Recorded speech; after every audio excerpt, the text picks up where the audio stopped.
Julgamento das nações. Vamos ler Mateus 25, versículos 31 ao 46.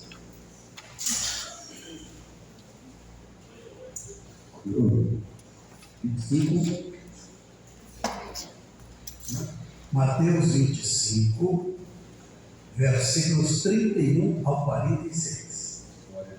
Julgamento das nações. Quando o Filho do Homem vier em sua glória com todos os anjos, ele se assentará em seu trono na glória celestial. Todas as nações serão reunidas diante dele, e ele separará umas das outras, como o pastor separa as ovelhas dos bodes, e colocará as ovelhas à sua direita e os bodes à sua esquerda. Então o rei dirá aos que estiverem à sua direita: venham, benditos do meu Pai, recebam como herança o reino que foi preparado para vocês desde a criação do mundo. Pois eu tive fome e vocês me deram de comer. Tive sede e vocês deram de beber. Fui estrangeiro e vocês me acolheram. Necessitei de roupas e vocês me vestiram. Estive enfermo e vocês cuidaram de mim. Estive preso e vocês me visitaram. Então os justos lhe responderão: Senhor, quando te vimos com fome e te demos de comer, ou sede e te demos de beber? Quando te vimos como estrangeiro e te acolhemos, ou necessitado de roupa, te vestimos? Quando te vimos enfermo ou preso e fomos te visitar? O rei responderá: digo a verdade, o que vocês fizeram a algum dos meus menores irmãos, a mim o fizeram. Então ele dirá aos que estiverem à sua esquerda: malditos, apartai-vos de mim para o fogo eterno preparado para o diabo e seus anjos.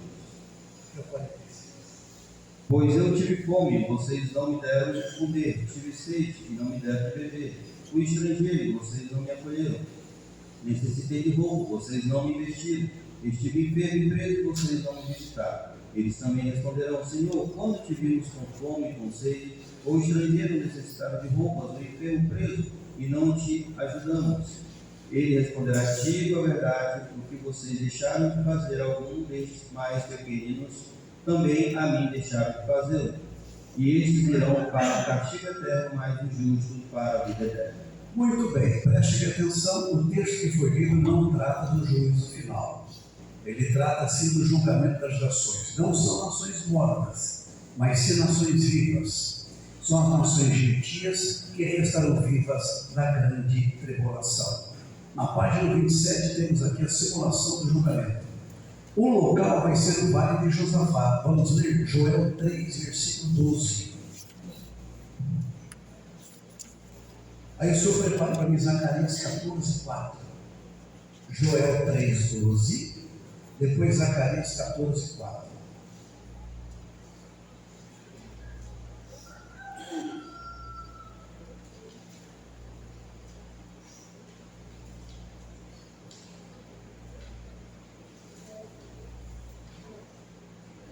Primeiro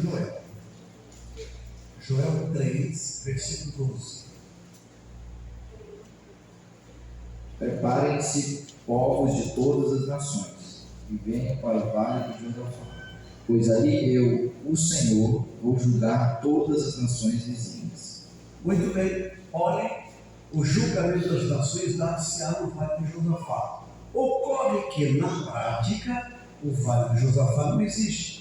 Quando você for a Israel, você vai perceber que os guias cometem o mesmo crasso. Eles indicam que o Vale do Cedrão é o mesmo Vale de Josafá. Equívoco. São dois vales distintos. Pastor, como é que Deus marcou um acontecimento no lugar e tal lugar não existe? Para Deus isso não é nenhum tipo de problema, pois o lugar não existe ainda, mas vai existir no futuro. Zacarias 14, 4. Naquele dia os seus pés estarão sobre o Monte das Oliveiras, a leste de Jerusalém, e o monte se dividirá ao meio, de leste a oeste, por um grande vale. Metade do monte será removido para o norte e a outra metade para o sul. Então vejam bem, vimos isso ontem à noite. Dar-se-á no finalzinho da grande tribulação. Literalmente, Jesus vai colocar os seus pés sobre o Monte das Oliveiras. O monte vai se fender ao meio. Aí a Bíblia diz assim: e haverá um vale muito grande. Este vai ser o vale de Josafá, palco do julgamento das nações. O juiz será o próprio Senhor Jesus. todas as nações estarão reunidas diante dele. O que a Bíblia quer dizer é que, obrigatoriamente, todas as nações gentias enviarão seus representantes ao vale de Josafá para serem devidamente julgadas por Cristo. A base do julgamento, o tratamento dispensado aos judeus durante a grande tribulação. Vai prevalecer aí a promessa que Deus fez a Abraão e a posteridade judaica. E abençoarei os que te abençoarem, e amaldiçoarei os que te amaldiçoarem. No julgamento das nações, Jesus vai revelar como foi que cada nação gentia tratou Israel durante a grande tribulação. A razão do julgamento: determinar quais nações participarão do milênio. Um grupo já está certo que ficará na terra para participar do milênio. Será composto pelo remanescente de Israel, que se converterá a Cristo no finalzinho da grande tribulação, como vimos ontem à noite. O outro grupo que ficará na terra para participar do milênio sairá deste julgamento aqui e será composto com exclusividade por nações gentias. Então vamos lá. Simulando o julgamento, Jesus entronizado no vale de Josafá. Os judeus não serão julgados, porque eles serão a causa do julgamento. Logo eles vão auxiliar a Cristo neste julgamento. As nações gentias devidamente representadas diante do trono de Cristo. Aquelas nações que durante a grande tribulação vão socorrer a Israel, elas serão classificadas como nações ovelhas e ficarão do lado direito do trono de Cristo. O lado direito fala sobre proteção e segurança. Isaías 41:13: não temas, pois eu te ajudo, eu te tomo pela tua mão direita. A Bíblia traz aqui algo fantástico. Isaías 19, versículos 21 a 25.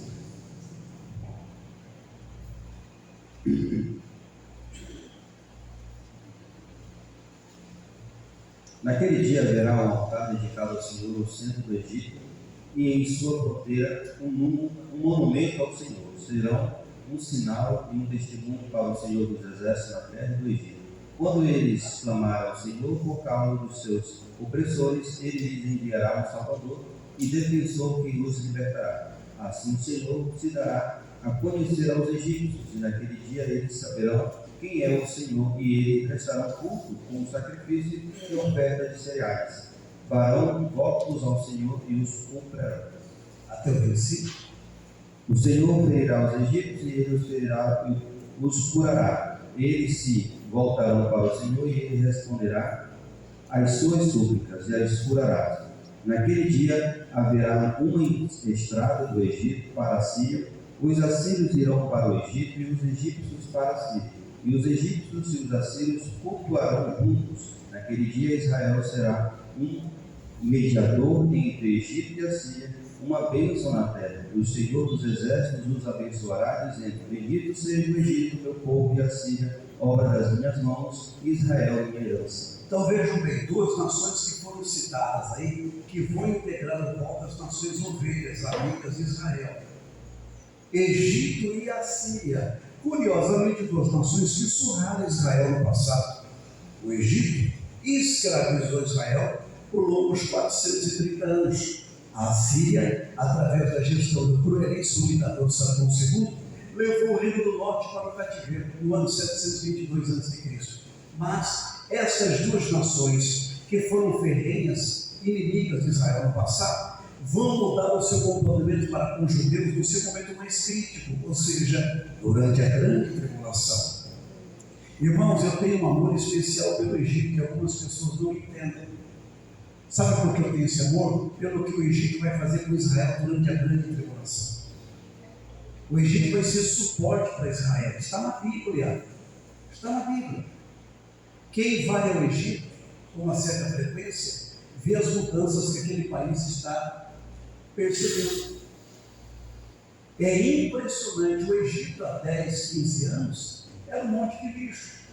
Hoje você vê avenidas lindas, rodovias fantásticas, prédios modernos. Não tinha sequer agência de veículos. Hoje você vê muitas. É uma bênção antecipada. Pelo que o Egito vai fazer com Israel, Deus já antecipou sua bênção para hoje. Amém, irmãos? Agora, Egito e Assíria. Curiosamente, a Síria corresponde hoje ao Iraque, do ex-ditador Saddam Hussein. Então vejam como é importante o estudo da palavra de Deus. Amém, irmãos? Amém. Pastor, mas as nações obedeceram apenas essas duas? Não, já disse. É uma amostra parcial. Outras nações também vão integrar o voto das nações ovelhas, ou seja, amigas e protetoras de Israel. Aquelas nações que durante a grande tribulação vão tratar a Israel com desprezo, com indiferença, serão classificadas como nações bodes e ficarão do lado esquerdo do trono de Cristo. Agora vem a aplicabilidade da sentença do justo juiz. O que vai acontecer com as nações ovelhas? Mateus 25, versículo 34. Então o rei dirá aos que estiverem à sua direita: venham, vocês que são abençoados pelo meu Pai. Venham e recebam o reino que meu Pai preparou para vocês desde a criação do mundo. Muito bem. Vinde, benditos de meu Pai, possui por herança o reino. Que reino é este? O reino milenial, que já vai iniciar-se logo na sequência. Irmãos, então prestem atenção. Por ajudarem Israel na grande tribulação, essas nações amigas de Israel, chamadas de nações ovelhas, terão dois privilégios da parte de Deus. O primeiro, elas vão ficar na terra e juntamente com os judeus vão participar do milênio. O segundo privilégio, mais significativo, elas se converterão ao Senhor. Amém? O que vai acontecer com as nações bodes inimigas de Israel? O versículo 41. Depois ele dirá aos que estiverem à sua esquerda: afastem-se de mim, vocês que estão debaixo da maldição de Deus. Vão para o fogo eterno, preparado para o diabo e os seus anjos. Então as nações bodes serão lançadas no fogo eterno. Ficam na terra dois grupos para participarem ativamente do milênio. O primeiro grupo, composto pelo remanescente de Israel convertido a Cristo. Pastor, o que é remanescente? É o que restou de um povo. O segundo grupo, que ficará na terra para participar do milênio, será composto por nações gentias, amigas e protetoras de Israel. Quem entendeu, diga amém. Amém. Página 27. O milênio. Vamos ler no Apocalipse 20, versículo 6.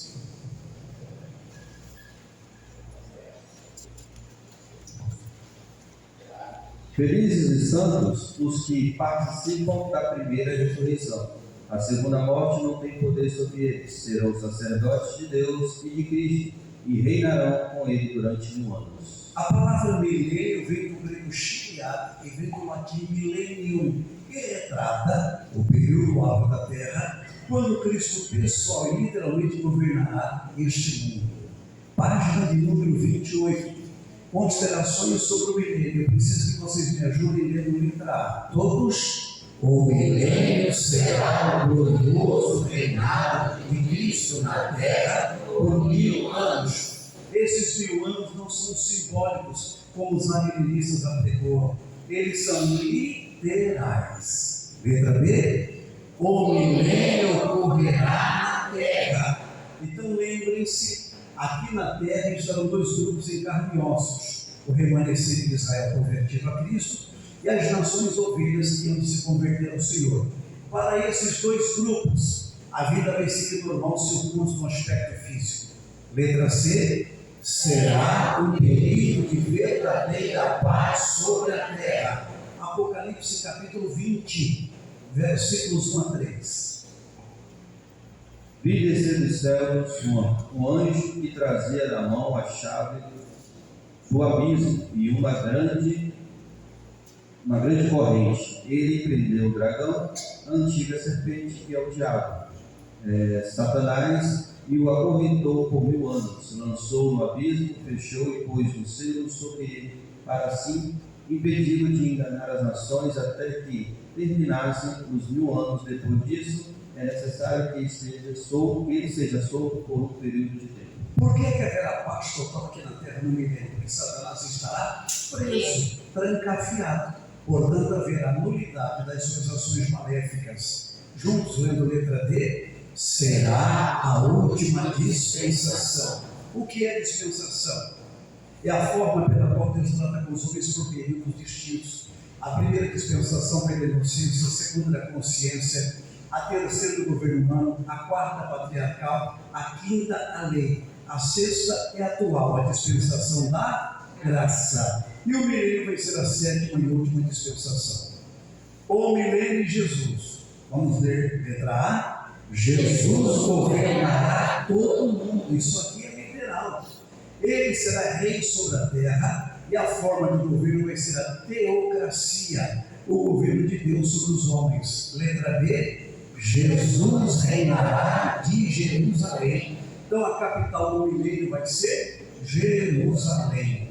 Letra C: Jesus cumprirá seu ministério de rei. A vida de Jesus é marcada por 3 ofícios: profeta, sacerdote e rei. Letra D: a glória do Senhor encherá toda a terra. A bendita glória do Senhor, descrita como Shekinah, prazerosa, indescritível e envolvente, ela vai se manifestar em todos os termos da terra no milênio. Página 28, milênio e a igreja. Letra A igreja terá sido glorificada. Vamos ler Filipenses 3, versículos 20 e o 21. Estão ótimas as leituras.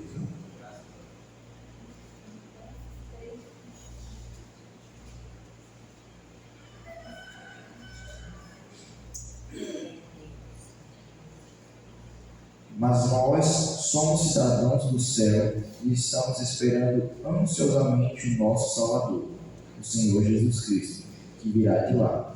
Ele transformará o nosso corpo fraco e mortal e fará com que fique igual ao seu próprio corpo glorioso, usando para isso o mesmo poder que ele tem para dominar todas as coisas. Muito bem, então como é que a igreja vai estar no milênio? Glorificada. Nós teremos corpos semelhantes ao corpo glorificado de Cristo Jesus. Agora, o corpo glorioso ou glorificado não é a mesma coisa que o corpo invisível. Quando Jesus ressuscitou, ele foi visto e foi tocado. Então, assim estaremos nós no milênio. Letra B, vamos. A igreja estará na Jerusalém celeste. A Jerusalém celeste pairará sobre a terrestre. Veja. No milênio haverá Jerusalém terrestre, que vai ser a sede do governo de Cristo. Sobre ela vai pairar a Jerusalém terrestre. Onde a igreja em glória vai estar? Na Jerusalém celeste. Perfeito? Ela vai pairar sobre a Jerusalém terrestre. Onde Cristo estará no milênio? Na Jerusalém terrestre, governando literalmente os homens. Pastor, se nós com corpos gloriosos estaremos na Jerusalém celeste, poderemos descer à terra? Poderemos e deveremos. Vocês se lembram do sonho de Jacó? Gênesis 28, 10 a 12. Ele partiu de Berseba para Harã. O dia do jubileu nascer ao pôr do sol. Quando o sol se pôs, Jacó orou e, na falta de um travesseiro, colocou a cabeça na pedra. A pedra tipifica Cristo. Só Jesus dá o descanso que os homens tanto necessitam. Aí ele teve um sonho e sonhou que uma escada ligava a terra ao céu. E o que ele viu? Os anjos subindo e descendo por aquela escada. Nós chamamos isso de tipologia bíblica. O sonho de Jacó tipifica como vai ser a nossa movimentação no milênio. A igreja em glória vai estar na Jerusalém celeste, mas ela vai descer e subir e descer sem elevador. Bendito seja Deus. O milênio de Israel, por favor, lendo letra A. Israel terá sido totalmente ajudado e purificado. Só nos Estados Unidos moram cerca de 5.700.000 judeus. Na Europa, a maior colônia judaica fica na França, aqui na América Latina, na Argentina e depois no Brasil.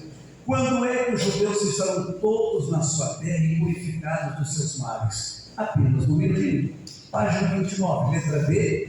O templo estará reconstruído. Vamos lá, eu preciso que vocês reflitam comigo. Hoje os judeus não têm mais o seu templo, porque o general Tito destruiu Jerusalém no ano 70 da era cristã. No lugar do templo dos judeus, entre os anos 688 a 691 da era cristã, os árabes construíram ali a mesquita de Omar.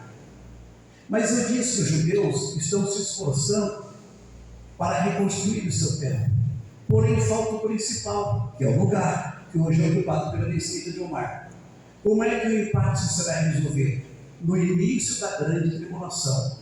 Daniel 9:27. E ele, que o anticristo, firmará um acordo com muitos. Uma das pautas do acordo será com os árabes. Lembrem-se que o anticristo vai ser o mestre da persuasão, do convencimento. Ele vai convencer os árabes de que a mesquita de Omar é pequena e velha. Ela será demolida e reconstruída mais ampla e luxuosa em um outro lugar.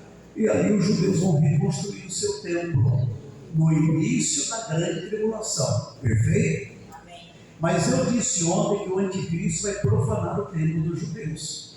Paulo diz que ele vai se assentar no templo de Deus, querendo parecer Deus. Quando o último anjo derramar a sua taça, vimos ontem, dar-se-á o maior de todos os terremotos. E Jerusalém será fendida em 3 partes. As grandes cidades do mundo serão destruídas, diz a Bíblia. E o templo novamente será destruído. Portanto, quando o milênio se iniciar, aí sim, caráter praticamente definitivo, mais uma vez os judeus vão reconstruir o seu templo. Muito bem, letra C, todos. O rio fluirá do templo milenial. Zacarias 14, versículo 8. Naquele dia, algumas correntes fluirão de Jerusalém, metade delas para o mar do leste, e metade para o mar do oeste. Isto acontecerá tanto no verão como no inverno. Salmo 46, versículo 4, a Bíblia diz assim: há um rio cujas correntes alegram a cidade de Deus. A cidade de Deus é um dos títulos dados a Jerusalém. Mas lá em Jerusalém não corre rio. Você vai ver rios fora. Perfeito? Só que vai haver, no milênio, quando os judeus reconstruírem o templo, debaixo do altar vai fluir o rio. A Bíblia diz que este rio vai ser sempre abundante, tanto no estio, que é o período da seca, como no inverno, que é o período chuvoso. E o rio vai dividir-se em 2 braços. Perfeito? Escuta, irmãos, lá em Israel tem rios em outras regiões, não em Jerusalém. Tá bom, irmãos? Vocês foram em Jerusalém? Viram o rio lá dentro de Jerusalém? Não tem, né? Obrigado. Então o braço do rio, o rio vai dividir-se em 2 braços. Um braço, medindo 65 quilômetros, vai desembocar no mar ocidental, que é o mar Mediterrâneo. O outro braço, medindo 35 quilômetros, vai desembocar no mar Morto, que é o mar oriental. Aí vai acontecer um milagre. Vamos ver? Letra D, leia comigo. As águas do mar Morto serão transformadas e darão muitos peixes. Quem já foi no mar aqui no Brasil, por favor? Estão viajando, hein? Pensem. A água é salgada, não é, irmãos? E o Oceano Atlântico só tem 4% de sal. O Mar Morto tem 10 vezes mais do que este nível de salinidade. 10 vezes mais. Por isso que as suas águas são densas e pesadas. Os peixes que descem via Rio Jordão, quando caem no Mar Morto, em menos de 1 minuto eles morrem, por conta do alto grau de sal lá presente. Só que vai acontecer um milagre. No milênio, vai fluir um rio debaixo do altar do templo, e um braço do rio vai desembocar no Mar Morto, e as suas águas serão transformadas, e o Mar Morto vai dar muitos peixes. Página 29. O milênio e a terra. Vamos lá, letra A terra será elevada. Zacarias 14, versículo 10. A terra toda, desde Jeba até Rimon, ao sul de Jerusalém, será semelhante a Arabá. Mas Jerusalém será restabelecida e permanecerá em seu lugar, desde a porta de Benjamim até o lugar da primeira porta, até a porta da esquina e desde a torre de Ananel, até os tanques de prensar uva do rei. Irmãos, olhe bem. A terra será exalçada e modificada. Paulo disse que a natureza gira com expectativa por esse tempo. Dificilmente as pessoas vão saber que ficava Campinas em São Paulo, Pimenta, Goiânia em Rondônia. Por quê, pastor? Tudo vai ser modificado. Só uma cidade será resguardada na íntegra, dentro do padrão dos seus limites: Jerusalém. Vamos ler a letra B? Haverá grande fertilidade. Vocês se lembram bem, em Números 13, 23, quando os hebreus colhiam uva e colocavam um pau no meio? Vocês acreditam nisso? Eu acredito. O milênio vai ser um retorno aos primórdios, porque a terra voltará a ser fértil como no passado.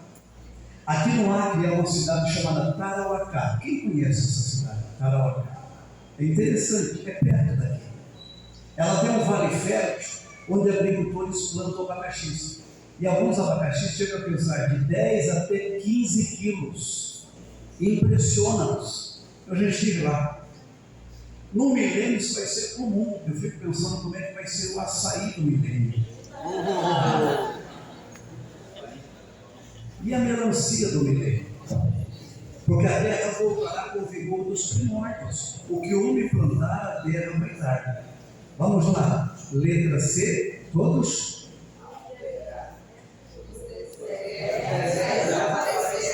Mais uma vez. Os desertos desapareceram. 1/4 da estrutura do globo terrestre sofre com o processo de desertificação. Mas no milênio, todas as áreas desérticas serão transformadas em áreas agricultáveis. Muito bem, lendo letra D. Haverá abundância de água. Vocês moram na melhor região do Brasil, com fantásticos recursos hídricos. Mas mesmo no Brasil, temos muitas regiões que sofrem com a falta d'água. Eu já estive no continente africano algumas vezes e é desolador o quadro que se visualiza em muitos lugares. Mas no milênio, Deus vai equacionar o problema da falta d'água e fontes d'água destilarão em várias partes do mundo. Muito bem, letra E. Os animais voltarão a ser vozes. Isaías 65, 25.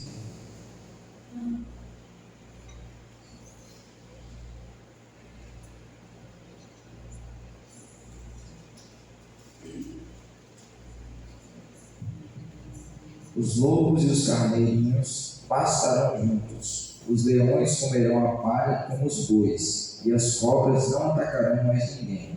E no meu monte santo não acontecerá nada que seja mal ou perigoso. O Senhor falou. Deus vai revocar, retirar a natureza agressiva dos animais. E eles voltarão a ser mansos como antes da queda do primeiro casal. O leão comerá palha com o boi. O que é que o leão come, irmãos? Come o boi todo se deixar. Mas até os animais serão herbívoros e não carnívoros no milênio. O lobo andará junto com o cordeiro, e o cordeiro não vai ficar preocupado com a iminência do ataque do seu predador. Muito bem, letra F. As armas se converterão em objetos de lavoura. A Bíblia diz que os homens vão converter suas espadas em enxadões. O que a Bíblia quer dizer é que toda a tecnologia que é utilizada na fabricação de armas será utilizada na fabricação de implementos agrícolas. O milênio e outros benefícios para o homem. Letra A vida será prolongada. Isaías 65, versículo 20.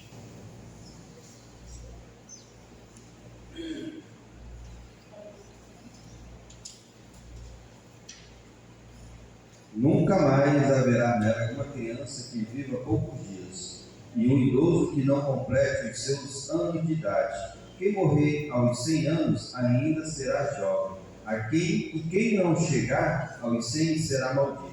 Muito bem. Salmo 90, versículo 10, a Bíblia diz que o tempo médio de vida do homem é de 70 anos. Alguns, por sua robustez, chegam a 80, que passar disso é canseiro e enfado. O IBGE aprovou que o brasileiro está vivendo mais, em média 76,6 anos. Pessoas com hábitos saudáveis podem prolongar em muito suas vidas. O meu sogro tem 98 anos de idade e não quer ir para a glória agora não, porque está cedo. Está cedo. Mas no milênio essa média vai aumentar e muito. O jovem, o mancebo no milênio vai ter 100 anos. Então vai ser muito comum alguém dizer assim: escute, sábado vai ser meu aniversário e haverá um culto de ação de graças na minha casa. Eu gostaria que você estivesse lá com a sua família, mas minha família é grande.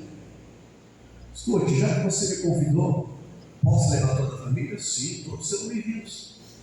Mas quantos anos você irá fazer? Não comente por aí não, mas é 423. Porque a vida será provocada, perfeito? Os óbitos serão reduzidíssimos, envolvendo principalmente os que pecaram. Eu não disse totalmente, sim, principalmente. Vamos lá? Letra B. Haverá. Pastor, como é que haverá procriação se a igreja vai estar glorificada?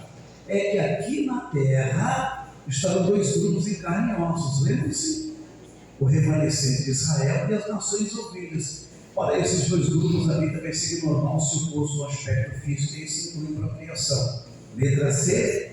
Haverá abundância de saúde.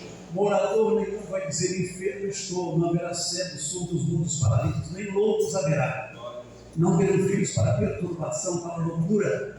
Quem sentir o mal-estar, basta que ele tome da água que vai fluir debaixo do altar do templo, ou coma das folhas e frutos que brotarão suas margens, e o mal-estar vai cessar. Muito bem. Letra D. Haverá prosperidade para todos. Todos terão suas casas. Jesus vai dar um choque de gestão e vai ensinar como é que se governa sem se corromper. O milênio vai se transformar num verdadeiro canteiro de obras. Ninguém vai morar debaixo de ponte, debaixo de marquise, em banco de sarjeta, um banco de braço ou na sarjeta. Todos terão dignidade, todos terão casas próprias. Letra E. Não haverá idolatria. A Bíblia diz que os ídolos totalmente vão desaparecer e os homens adorarão unicamente ao Senhor Jesus. Letra F. A salvação será: o Senhor te abençoe. Agora uma pergunta: haverá salvação no milênio? Sim, haverá abundância de salvação e Deus mesmo salvará o seu povo.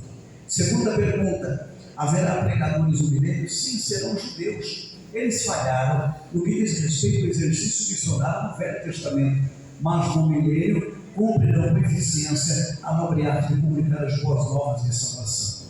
Agora uma afirmação: o Espírito Santo operará no milênio. A bela profecia de Joel, capítulo 2, versículo 28, que nos diz que o Espírito Santo será derramado sobre toda a carne, ela vai se cumprir literalmente no milênio.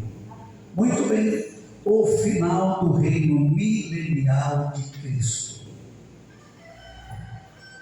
Uma das festas mais tradicionais dos judeus é a festa das cabanas, conhecida como festa dos tabernáculos. Ela vai ser preservada uma vez por ano.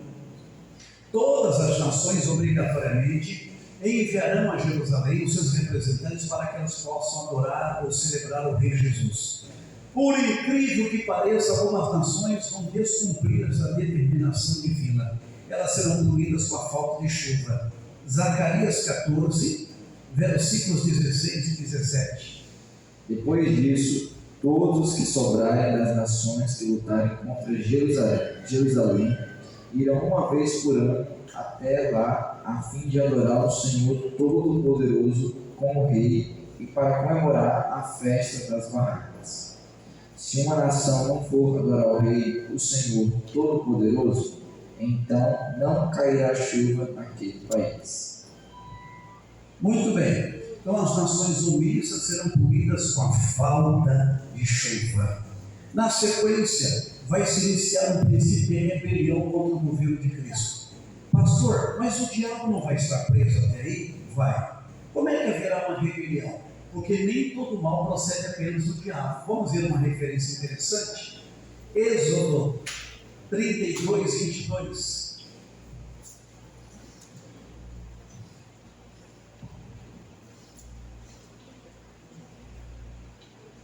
Respondeu Arão: não te enfureças, meu senhor. Tu bem sabes como esse povo é propenso para o mal. Olha, tu bem sabes como este povo é propenso para o mal. Faz parte da natureza humana, impressionante.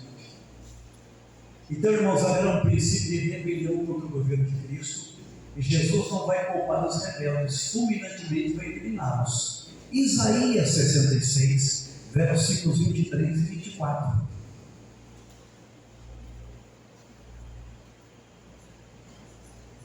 Em todas as festas da lua nova e em todos os sábados, pessoas de todas as nações virão me adorar no templo. Depois sairão da cidade e verão os corpos daqueles que foram mortos por terem se revoltado contra mim. Os vermes que os devoram nunca morrerão, e o fogo que os queima nunca se apagará. Todos terão nojo deles, Eu, o Senhor, falei. Muito bem. Então Jesus vai eliminar os rebeldes que vão se levantar contra o seu reinado. Termina o milênio, Satanás será solto por um curto período de tempo. Apocalipse 20, versículos 7 a 10. Quando terminarem os 1000 anos, Satanás será solto da sua prisão e sairá para enganar as nações que estão nos 4 cantos da terra, Gog e Magog, a fim de reuni-las para a batalha. Seu número é como a areia do mar. As nações marcharão por toda a superfície da terra e cercar o acampamento dos santos, a cidade amada. Mas um fogo desceu do céu e os devorou. O diabo que os enganava foi lançado no lago do fogo que arde com enxofre, onde já haviam sido lançados a besta e o falso profeta. Eles serão atormentados dia e noite para todo sempre. Muito bem. Por quais razões Deus vai permitir a soltura do diabo? Por 3 razões. A primeira, para provar os nascidos do milênio. Há algo que Deus nos deu e Ele mesmo respeita, é o livre-arbítrio, o poder da livre escolha. Os que nascerem no milênio não poderão desenvolver plenamente o livre-arbítrio, porque Satanás estará preso. Solto Satanás, os nascidos do milênio confirmarão ou não a sua fé em Cristo Jesus. Letra B. Deus quer revelar a dureza do coração do homem e sua natureza pecaminosa. Meus amados irmãos, a geração do milênio vai ser privilegiada, como nenhuma outra geração foi. Bênçãos sobre bênçãos. E mesmo assim, quando o diabo for solto, ele vai seduzir um grande número de pessoas rebeldes e ingratas que virarão as costas para Cristo Jesus. Letra C. Satanás é incorrigível. Por favor, me respondam, quantos anos Satanás vai passar na prisão? 1000. Quando for solto, vai apresentar uma alteração positiva? Não, vai sair pior, porque o que dá prazer no diabo é enganar. Solto Satanás, ele sairá enganar as nações. Agora aqui nós temos uma questão para vermos. Vocês perceberam que foi citado aí Gog e Magog? Não se trata da Rússia, como nós vimos ontem. Alguns autores reformados afirmam que a batalha de Gog que vimos ontem, que eu disse que dar-se-á no início da grande tribulação, ocorrerá no fato no milênio, no final do milênio. Por que é que eles afirmam isso? Por conta desta citação. Mas o que é que nós temos aqui? Nós temos aqui uma figura de linguagem chamada metonímia. É quando eu uso um termo no lugar do outro, sendo que entre ambos há uma perfeita correlação. Então, Gog e Magog aqui é utilizado simbolicamente para representar os últimos inimigos de Deus. E não se trata do avanço da Rússia. O que a Bíblia quer dizer é que na mesma fúria que a Rússia avançará contra Israel, assim o diabo fará também após a sua soltura. Quem entendeu, diga amém. Amém. Ele vai seduzir um grande número de pessoas ingratas e com elas marchará contra a cidade santa, que é Jerusalém. Quando o cerco se completar contra Jerusalém, Deus vai intervir. Deus mandará fogo dos céus, que vai consumir os rebeldes, e na sequência, o Senhor Jesus vai pegar o diabo e vai lançar no lago que arde de fogo e enxofre, onde 2 assessores estarão à sua espera. Lembra-se quem são? O anticristo e o falso profeta. Até aqui os irmãos entenderam? Amém? Muito bem. Página de número 32. O juízo final. Vamos ler Apocalipse 20, versículos 11 a 15. Depois vi um grande trono branco e aquele que nele estava sentado. A terra e o céu fugiram da sua presença e não se encontrou lugar para eles. Vi também os mortos, grandes e pequenos, em pé diante do trono, e livros foram abertos. Outro livro foi aberto, o livro da vida. Os mortos foram julgados de acordo com o que tinham feito, segundo o que estava registrado nos livros. O mar entregou os mortos que nele havia, e a morte ao Hades. Entregaram os mortos que neles havia, e cada um foi julgado de acordo com o que tinha feito. Então a morte e o Hades foram lançados no lago de fogo, e o lago de fogo é a segunda morte. Aqueles cujos nomes não foram encontrados no livro da vida foram lançados no lago de fogo. João viu um grande trono branco. O trono é grande porque fala da onipotência de Cristo. É branco porque fala de sua justiça, pureza e santidade. até aí o céu recuarão, permitindo que naquela vacância o trono de Cristo brilhe mais intensamente. Vamos à página de número 32, considerações sobre o juízo final. Por favor, leia comigo, letra A. Os ímpios falecidos haverão de ressuscitar nessa ocasião para serem julgados. A ressurreição será literal. Onde estão hoje os ímpios que já morreram? Dentro do Hades. Dali eles sairão apenas no dia do juízo final. Porém, os ímpios não vão ressuscitar com corpos gloriosos. Ao contrário, eles ressuscitarão com corpos com as marcas apavorantes do pecado, corpos da vergonha e da ignomínia. 2 pontos em negrito. Vamos ao primeiro? E vi os mortos, grandes e pequenos. Isso não diz respeito à estatura, mas ao prestígio e influência que as pessoas tiveram quando aqui viveram. Diante do trono branco de Cristo estarão os grandes. Quem foram eles? Aqueles que, quando aqui viveram, se destacaram no aspecto socioeconômico e cultural e rejeitaram o plano salvífico de Deus. De igual modo estarão ali também os pequenos. Quem foram eles? Aqueles que, quando aqui viveram, não se destacaram no aspecto socioeconômico e cultural e rejeitaram também ao plano salvífico de Deus. Muito bem, o segundo ponto em negrito, leiam comigo. E deu o mar os mortos que nele havia. O mar dará os seus mortos, os que morrerem em afogamentos, em naufrágios, em combates marítimos, estes haverão de ressuscitar. Lembremos-nos do grande transatlântico Titanic, que afundou no dia 14 de abril de 1912, resultando na morte dramática de 1.523 pessoas. Lembremos do Batom Chihuahua, que afundou na Baía de Guanabara no Réveillon de 88, matando 55 pessoas. Lembremos do submarino nuclear russo Kursk, que afundou no mar de Barents, no norte da Rússia, em 12 de 2000, matando 118 tripulantes. Letra B, linha comigo. O juiz será o Senhor Jesus Cristo. A Bíblia diz que o Pai a ninguém julga, mas entregou ao Filho todo o poder de julgar. Letra C, está predito. Concorde as pessoas ou não, gostem disso ou não, o juízo final está predito e vai acontecer. Só vocês lendo letra D. Portanto, agora nenhuma condenação há para os que estão em Cristo Jesus, pois não andam segundo a carne, mas segundo o Espírito. Letra E. Não haverá misericórdia para os ímpios. Tiago diz que o juízo vai ser sem misericórdia. Os livros presentes do julgamento. Vamos ler letra A. O livro da consciência. Letra B. O livro da natureza. C. O livro da lei. D. O livro do evangelho. E. O livro da nossa memória. F. O livro das obras dos homens. Vamos ler 1 Timóteo 5:24, por favor.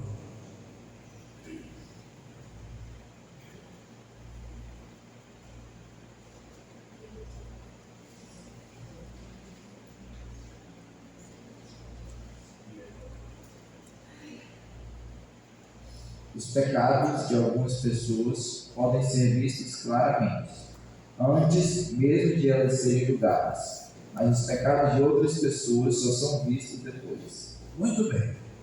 Os pecados de alguns homens são manifestos precedendo o juízo, isto é, antes do dia do juízo.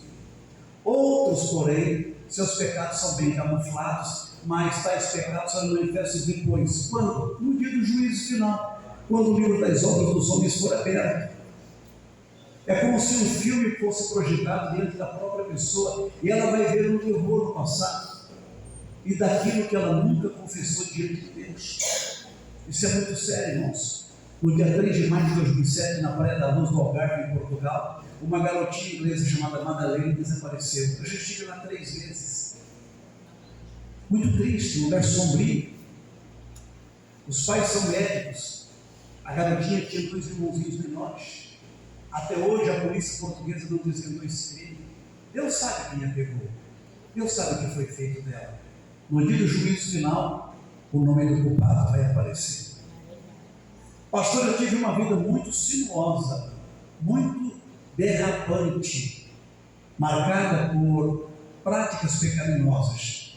Hoje eu estou aqui na igreja, servindo a Deus com alegria. Meus velhos erros estão ainda inseridos nesse livro? de forma alguma. Se alguém está em Cristo, nova criatura é. As coisas velhas já passaram, tudo se fez novo, bendito seja Deus. Letra G, todos, o livro da vida. Eu vou dos salvos da eternidade. Deus é extremamente organizado. Todas as pessoas que rendem-se a Cristo, aceitando-o como Senhor e Salvador, têm o seu nome registrado no livro da vida. Meus amados irmãos, em 1958, iniciou-se a Calçada da Fama em Hollywood, Los Angeles, Califórnia, Estados Unidos, América do Norte, para homenagear as celebridades de Hollywood. Hoje são quase 3 mil nomes inseridos na Calçada da Fama, que é uma calçada feita de granito especial, com estrelas rosas intercaladas, e no meio de cada estrela o nome de uma celebridade. A luso-brasileira Carmen Miranda tem o seu nome escrito na Calçada da Fama.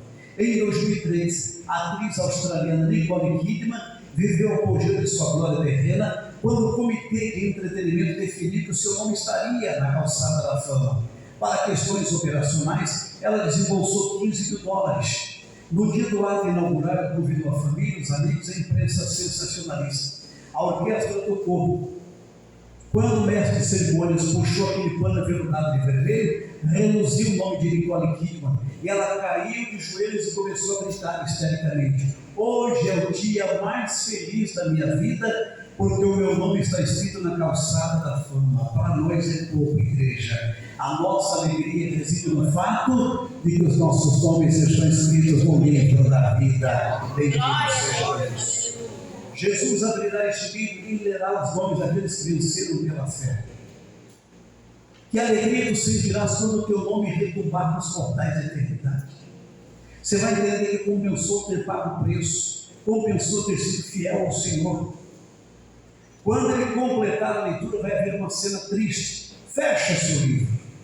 Aí os ímpios, que estavam com corpos da vergonha diante do trono branco, vão dizer: Senhor, e nós? Mas o Senhor não vai chamá-los, o Senhor não vai ouvi-los. De uma só vez, eles serão lançados no lago que arde em fogo e enxofre, onde haverá pranto e ranger de dentes. Na sequência, a renovação dos céus e da terra. Vamos ler 2 Pedro, o capítulo 3, o verso 7 e depois do 10 ao 13. Capítulo 3, verso 7, depois do 10 ao 13. Mas os céus e a terra que agora existem estão sendo guardados pela mesma ordem de Deus, a fim de serem destruídos pelo fogo. Estão sendo guardados para o dia do julgamento e da destruição dos que não querem saber de Deus. Porém, o dia do Senhor chegará como um ladrão. Naquele dia os céus vão desaparecer com um barulho espantoso, e tudo que há no universo será queimado. A terra e tudo que existe nela vão sumir. Sabendo que tudo isso vai ser destruído assim, então que tipo de gente vocês precisam ser? A vida de vocês deve ser agradável a Deus e dedicada a Ele. Esperem a vinda do dia de Deus e façam o possível para que venha logo. Naquele dia, os céus serão destruídos com fogo, e tudo que há no universo ficará derretido. Porém, Deus prometeu, e nós estamos esperando um novo céu e uma nova terra, onde tudo será feito de acordo com a vontade dele. Muito bem. João Batista disse sobre Jesus: eis o Cordeiro de Deus que tira o pecado do mundo. Jesus elimina a presença do pecado no aspecto espiritual, mas também do cosmos da criação. Por isso ele vai restaurar os céus e a terra. Primeiramente, por que restaurará os céus? Porque existem 3 céus: céu atmosférico, céu estelar e céu dos céus. Este céu primário tornou-se ocupação demoníaca. Efésios 6, versículo 12. Paulo diz que aí habita os principados e potestades do ar. Satanás ocupou indevidamente esse espaço superior, e é desse espaço privilegiado que ele protagoniza todo o mal contra a fragilizada raça humana. Por isso o Senhor restaurará os céus. Por que fará o mesmo com a terra? Porque aqui foi palco da queda. Aqui se praticou todo tipo de pecado, e aqui mataram o bendito Filho de Deus. Eis que faço novas todas as coisas. Existem gases inflamáveis que envolvem o globo terrestre, principalmente oxigênio e hidrogênio. Haverá uma mega explosão coordenada por Deus. E a Bíblia diz que os alimentos ardendo se desfarão em fogo. Pastor, mas não vamos sofrer mal algum? Isaías disse: eu te cubro com a sombra da minha mão para plantar os céus e fundar a terra. Não se preocupe com nada. Quando findar-se aquele barulho estrondoso, é como se eu, você, nós víssemos uma cortina sendo aberta gradativamente e nós veremos um novo céu e uma nova terra. Na sequência, 7 coisas novas preparadas para os salvos. Leia comigo, letra A, o novo céu. Letra B, a nova terra. Letra C, a nova cidade. D, novo. E, F, G, o eterno e perfeito estado. Leamos 2 Pedro 3,18.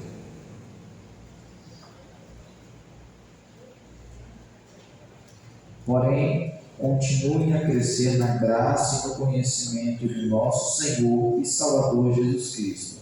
Glória a Ele, agora e para sempre. Amém. Hoje nós conhecemos o dia de 24 horas. Quando chegarmos nesse contexto, vamos conhecer o dia eterno. Na sequência, as 7 glórias dos remidos. Leiam comigo, letra A, que está em negrito: não haverá mais maldição, porque o diabo terá sido lançado do lago que arde em fogo e enxofre. Letra B, o trono de Deus e o Cordeiro estarão ali. Você já se deu conta que você vai ver a Cristo como Ele é? Apocalipse 22, 4, nós veremos o seu rosto. 1 João 3, 2, assim como Ele é, nós o veremos. Letra C, os seus servos o servirão com perfeição. Algumas pessoas estão seriamente equivocadas, afirmando que no novo céu e na nova terra haverá tédio, continuismo, mesmice. De forma alguma, irmãos. Tédio há na terra, não na presença do Senhor. Irmãos, o conhecimento será aperfeiçoado no estado eterno. Muitas respostas de algumas indagações nossas que nós não tivemos aqui, obteremos lá. Teremos múltiplas atividades no novo céu e na nova terra, e a principal será adorar, bendizer ao Rei Jesus. Letra B, será dada uma visão eterna e perfeita.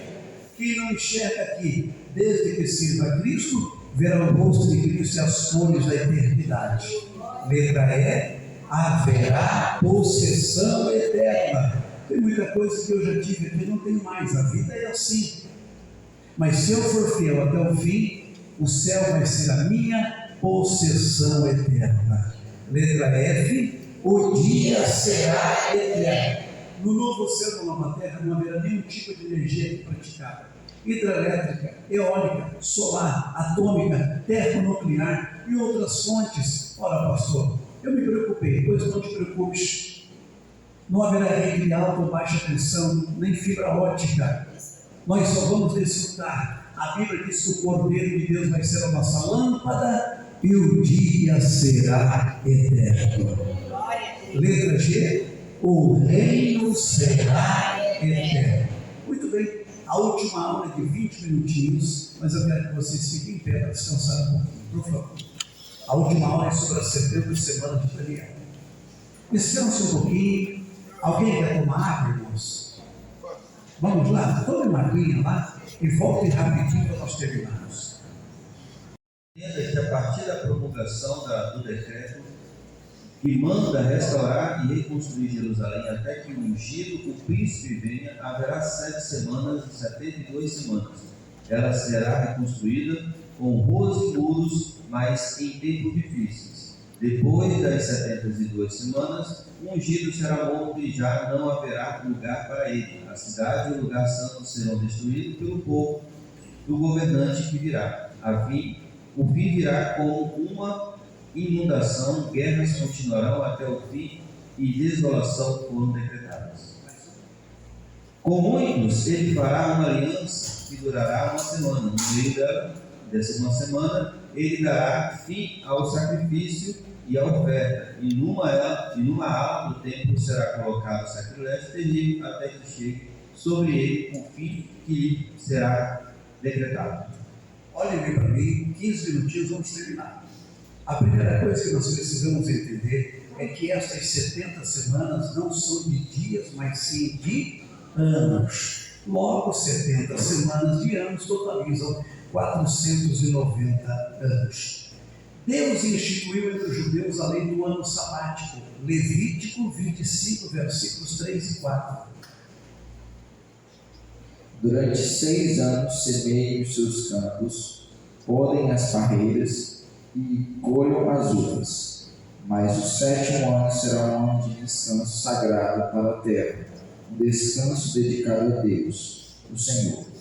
Neste ano ninguém semeará o seu campo, nem podará as suas parreiras. Preste bem atenção, a lei do ano sabático afirmava que os judeus deveriam trabalhar na terra por 6 anos sucessivos, plantando, colhendo, e no 7º ano a terra deveria descansar. Por isso que a lei foi denominada ano sabático, ou seja, ano do descanso. Trabalhava 6 anos e no 7º a terra descansava. Cada ano sabático era contado de 7 em 7 anos. Os judeus não cumpriram esta lei. Ao contrário, eles a violaram. Deus computou o tempo de violação da sua lei.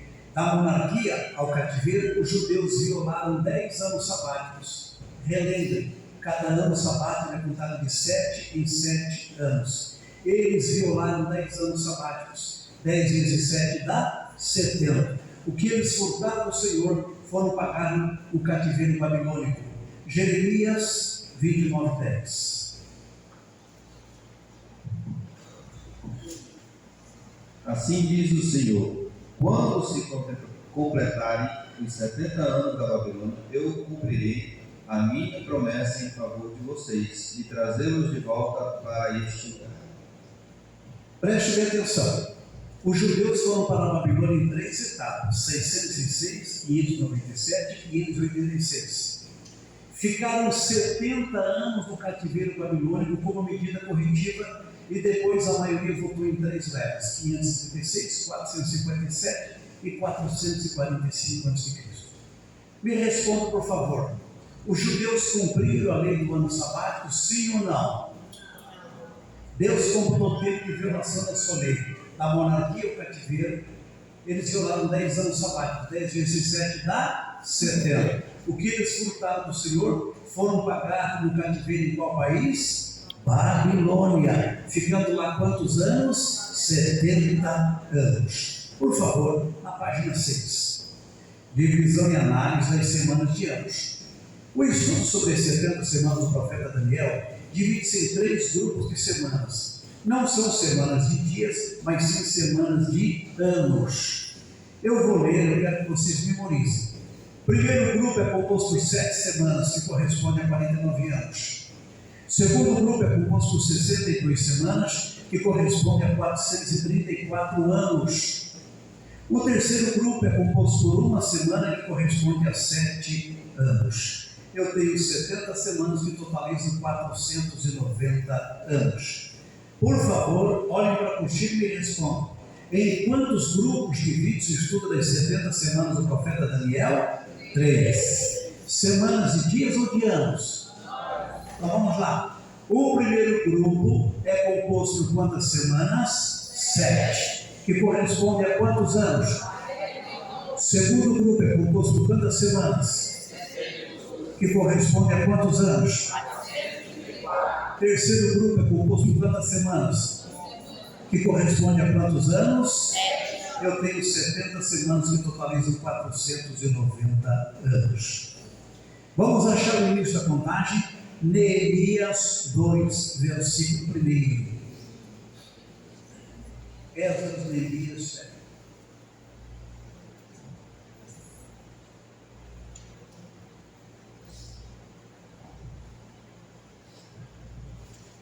Glória a Deus.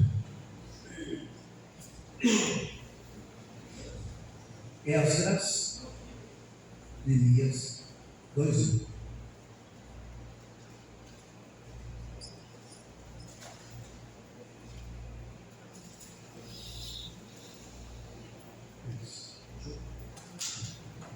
vou contar aconteceu 4 meses mais tarde, no 20º ano do reinado de Artaxerxes. Um dia, quando o rei estava jantando, eu peguei vinho e o servi. O rei nunca me havia visto triste. Olha, irmãos, surge um personagem abruptamente no contexto histórico. O seu nome, Artaxerxes. Ele não era judeu, ele não era convertido ao Senhor, ele foi um rei persa. Por que ele entrou no contexto histórico abruptamente? Porque foi ele quem assinou um decreto autorizando o retorno dos judeus do cativeiro para reconstruir em Jerusalém os muros. Muitas vezes Deus usa o ímpio para abençoar o justo. Amém, irmãos? Olhem para você. A ascensão de Artaxerxes, cronológica historicamente está confirmada, ocorreu no ano 465 a.C. Foi quando ele assumiu o seu reinado. Isso aqui não muda, é história. Mas ao assumir o reinado, não foi de imediato que ele sensibilizou-se com o drama dos judeus. Sabem quantos anos se passaram entre a sua posse e a assinatura do decreto beneficiando os judeus? 20 anos. Por isso que a Bíblia diz assim, no 20º ano do reinado do rei Artaxerxes. Então, há quantos anos ele estava reinando? 20. Isso aqui é matemática. Ele assume o reinado no ano 465 a.C. 20 anos depois ele assina o decreto, eu subtraio e já achei a data quando eu começo a contagem das 70 semanas do profeta Daniel, 445 a.C. Aqui essa informação, no calendário hebraico, era mês de Nisan, primeiro dia, o que correspondia ao dia 14 de março do nosso calendário. Mas, irmãos, eu não preciso do dia, eu não preciso do mês, eu só preciso do ano. Eu começo a contagem das 70 semanas do profeta Daniel no ano 445 a.C. Muito bem. Página de número 7. As duas primeiras divisões. Primeira divisão é o mesmo que o primeiro grupo, eu só mudei a nomenclatura. Compreende 7 semanas. Segunda divisão compreende 62 semanas. Pastor, houve aqui um problema. O senhor não colocou aqui a terceira divisão. Sabe por que eu não a coloquei? Escute bem, estamos finalizando. A primeira divisão já se cumpriu. A segunda divisão também já se cumpriu. Mas a terceira divisão ainda não se cumpriu. Por isso eu não a coloquei aqui. Me repita, por favor, todos juntos, vamos lá. A primeira divisão já se cumpriu, sim ou não? Sim. A segunda divisão já se cumpriu, sim ou não? Sim. E a terceira divisão já se cumpriu? Não. Não. Com base nas vossas respostas, eu posso deduzir quantas semanas estão acumuladas e quantos anos estão acumulados. Primeiro vamos somar só as semanas. A primeira divisão já se cumpriu. Ela tem quantas semanas? 7. A segunda divisão já se cumpriu. Ela tem quantas semanas? 62. Vamos somar 7 mais 62 dá? 69. Para 70 faltam quantas semanas para se cumprir? 1. Vamos somar os anos agora? A primeira divisão corresponde a quantos anos? 49. A segunda divisão corresponde a quantos anos? Ambas se cumpriram. Eu totalizo 483 anos. Para 490 faltam quantos anos para se cumprir? 7. Falta uma semana que corresponde a quantos anos? 7. Pastor, por que a terceira divisão não se cumpriu? Por tua causa. Por minha causa. Porque Deus nos ama com amor ilimitado. Ele fez algo fantástico para nos privilegiar com o plano da salvação. Glória a Deus. Amém? Amém. Prepare para mim a última leitura, Daniel 9, versículo 26. Deixa preparadinho, daqui a pouco eu vou pedir. Vamos lá. Eu começo a contagem das 70 semanas no ano 445 a.C. A primeira divisão tem 7 semanas, que corresponde a 49 anos. Ela já se cumpriu. Eu vou eliminá-la no cômputo. Perfeito? Eu vou abater o montante dos seus anos, 49 anos. Então me ajude em fazer a operação matemática.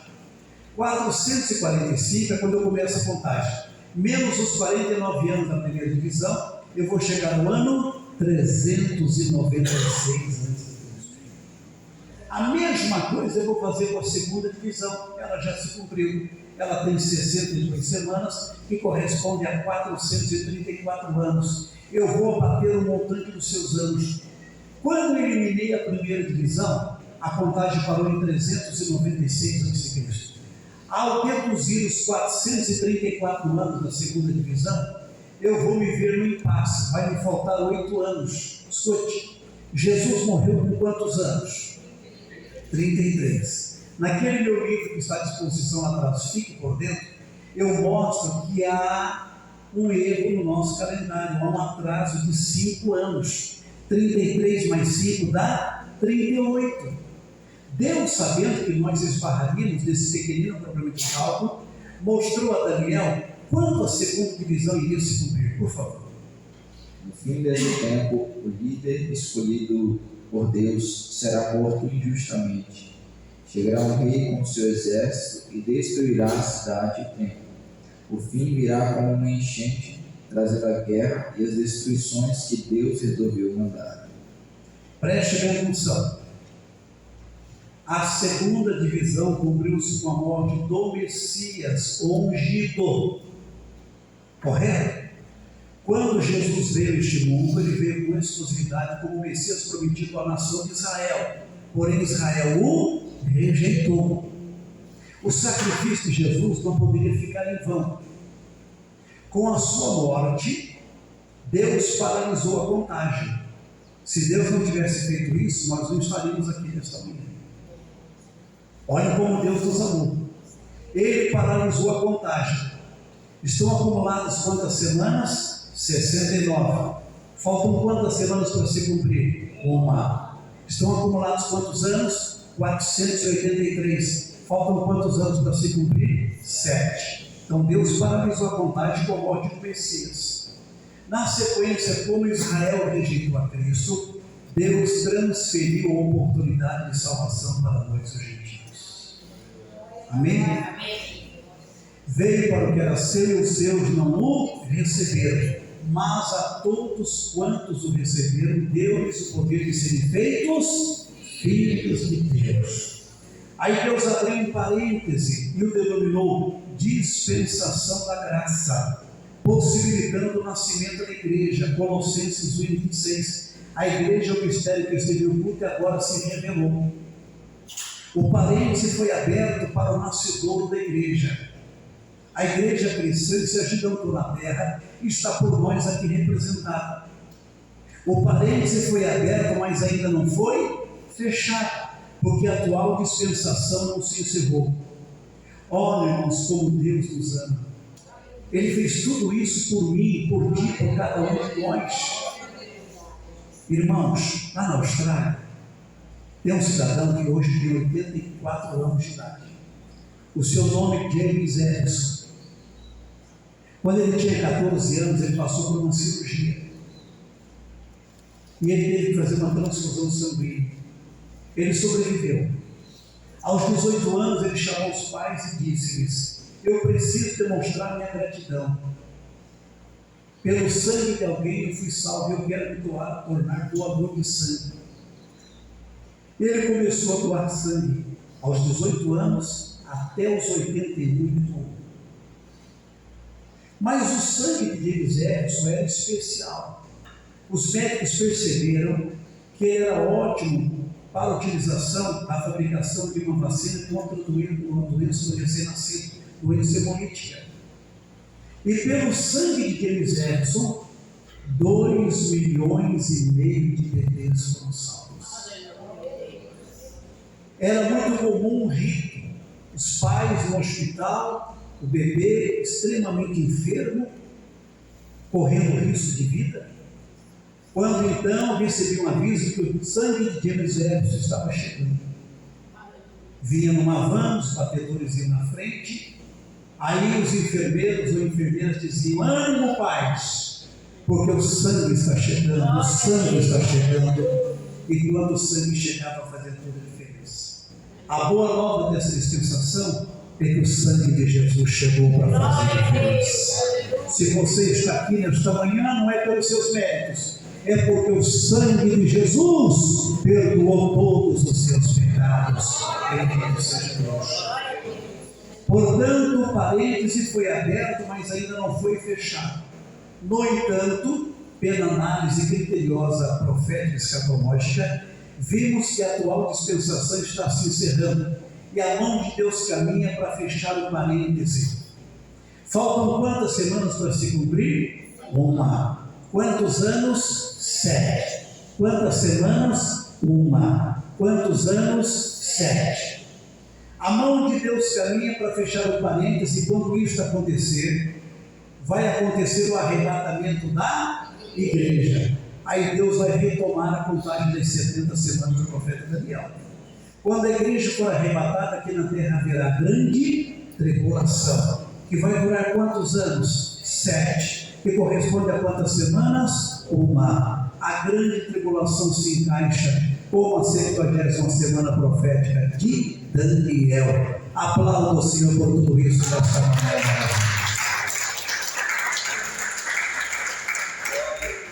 Meus queridos irmãos, eu quero agradecê-los de todo o meu coração. Quero agradecer ao pastor Charles, que é um homem honrado, um homem de palavra, homem sério, meu amigo e meu companheiro. Quero agradecer a nossa pastora, a família toda. Quero agradecer pelas escrituras, viu? Quero agradecer a todos que participaram, nosso sonoplasta, os irmãos que fizeram toda a cobertura ali. Agradecer ao sargento pelas imagens. Obrigado por tudo, viu? E é óbvio, irmãos, que um seminário tem uma carga horária. Se de repente você não pegou alguma coisa durante a aula, eu te ensino no primeiro dia. No término, me procure para tirar a sua dúvida dentro daquilo que foi ensinado. Porque muitas vezes não é o caso dessa igreja aqui que é muito bem ensinada. Eu ministro escatologia bíblica, aí alguns irmãos querem perguntar sobre o uso e costumes da igreja. Eu não posso entrar nessa área. Não trata de escatologia bíblica, entendeu? Eu não entro nessas questões, mas dentro daquilo que eu me proponho a ministrar, estou pronto a responder. Lá atrás, tem os meus livros. Meus irmãos, eu quero pedir a vocês oração pela minha esposa, ela está muito enferma, muito enferma. Eu não vou dizer o que é, só Deus sabe como nós temos que administrar esse sofrimento, essa tristeza. A gente dorme sem saber como é que vai ser o dia seguinte. E eu sou um homem que vive pela fé. Eu não sou assalariado por nenhuma igreja. Eu faço os meus livros, depois de escrevê-los, eu tenho que pagá-los. Depois vendendo gradativamente para pagar a editora durante 3, 4 meses. E manter a família. Então eu estou pedindo oração, viu, irmãos? Oração de vocês. Por ela e pela minha casa. O meu muito obrigado, que Deus nos abençoe.